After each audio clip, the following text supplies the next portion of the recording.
Sejumlah PKL di kawasan wisata Pantai Cimpago Purus, Kecamatan Padang Barat, Kota Padang mengamuk dan mengusir petugas Satpol PP yang melakukan penertiban di kawasan tersebut. Bentrok pun tak dapat dihindari saat petugas melakukan penyitaan barang dagangan milik pedagang yang menggelar dagangannya di pinggir pantai tersebut.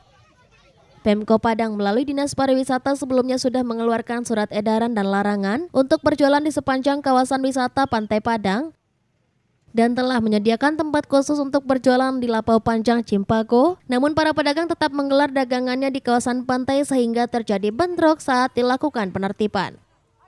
Penertiban ini pun terpaksa dihentikan sementara guna menghindari tindakan anarkis dari para pedagang.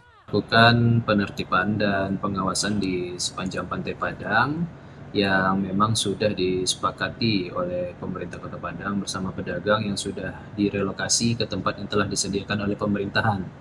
Jadi pada hari ini terpantau pedagang kembali menggelar dagangannya di tempat yang tidak diperbolehkan oleh pemerintah.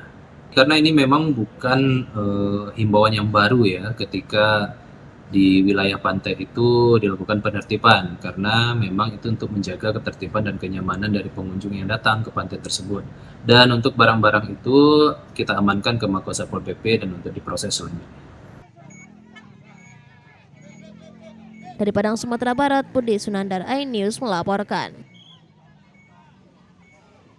Bocah korban kebakaran di sekolah terpaksa dirawat di rumah. Tetaplah di iNews Sumatera Barat.